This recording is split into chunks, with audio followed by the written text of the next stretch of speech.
Just going to fry this bad boy a little bit.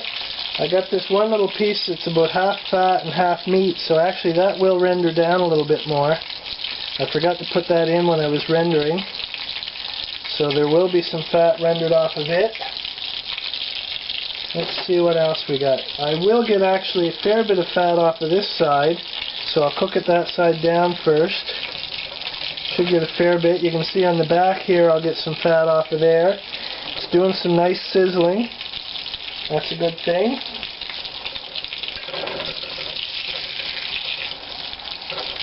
Oh yeah, baby. Oh yeah.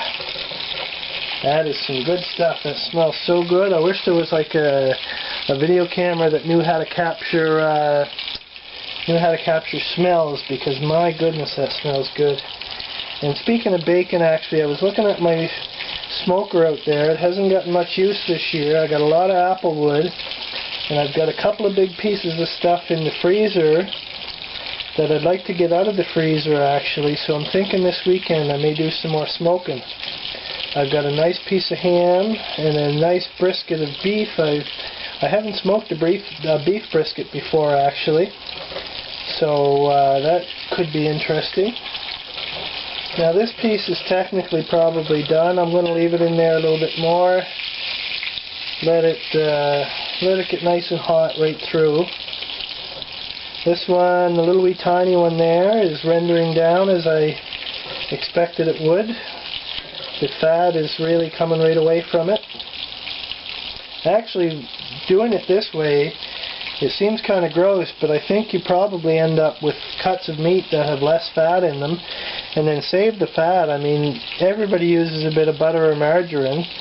There's nothing wrong with animal fat as long as you eat it in moderation. You know, if I were eating this amount of fat every day or even every week, I might be a bit concerned, but you know, a teaspoon of this a day probably, you know, isn't going to do me any harm as long as I'm getting lots of exercise, which I do. I'm actually boosting my exercise regime now with more cycling. I got some weights. I'm going to do some weightlifting. So that's coming along very nicely. This piece, the part that looked like a lot of fat on this one was actually some of the membrane. I thought I got all the membrane off, but there is a piece of membrane left here. So that may look, it's not all fat, what looks like fat there, it's actually some of it is membrane. So I'll just keep doing this. I'm going to turn the camera off for the moment, but I'll just keep doing this and we'll report back in a bit. Alright, so I have the first one's out. I got more in there. There's my scrunchions. Really yummy. Man, those are yummy things.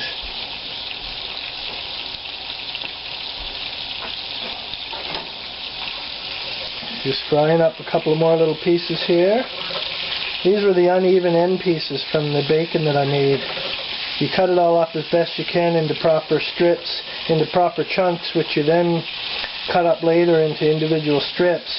And then you got the end pieces that are left over, and this is basically the end pieces that don't chunk up properly. Just because pigs ain't square, you know, that sort of thing. Got a couple of little extra scrunchions in here now, just from the extra pieces that I put in. So this one, this little wee tiny one is mostly fat. That should mostly render. This is that other piece that I was talking about that was about half and half meat and fat. Most of the fat's gone off it now, so soon I'll take that out and just eat the meat from it. Wow, man, oh man, that smells good. Dude. Alright, so I got those pieces out. My last piece is going in. Put this in the sink.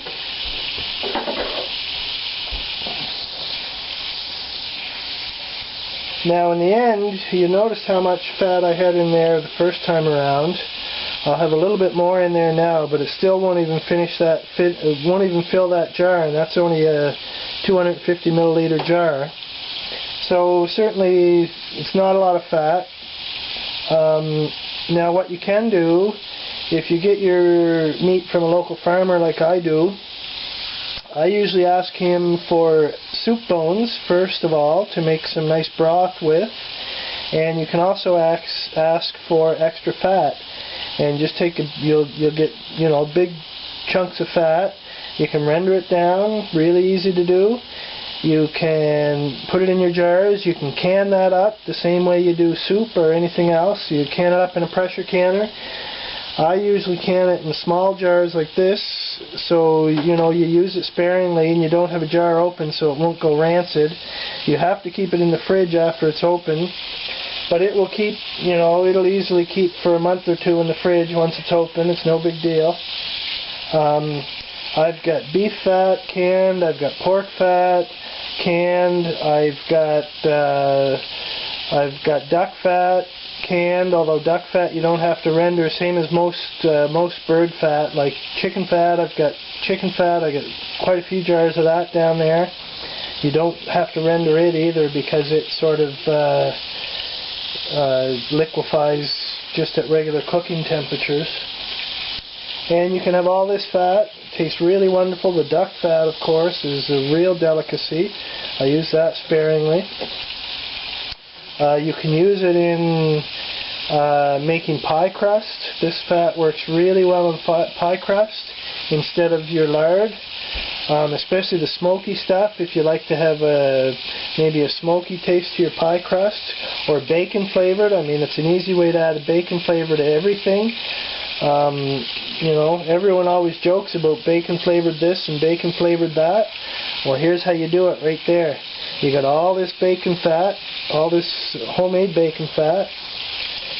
Tastes really wonderful, and anything you put it in is going to have a bacon flavor to it. Alright, this last piece looks like it's pretty much done too. The fat is off of it now, so I'm just going to lift it out. I'll turn the stove off now. I won't need that anymore. Let it drip off just a bit. Put it on my plate. I will don my oven glove, and we'll see how much fat we have. Now, if this is extremely hot, what I really should be doing here is checking the temperature of this, and I'll do that. Let me get my thermometer. Because you certainly can crack that mason jar if your fat is too hot. What I've got there is not much, well, 235, yeah, that's getting kind of hot actually. I might not want to put that in my mason jar.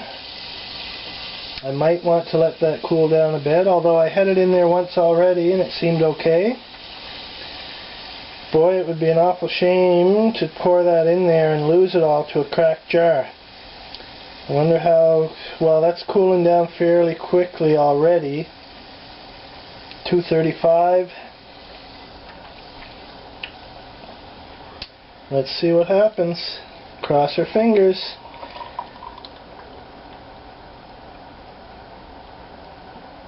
Now, there's not much in there at all. But what is in there will be really, really yummy.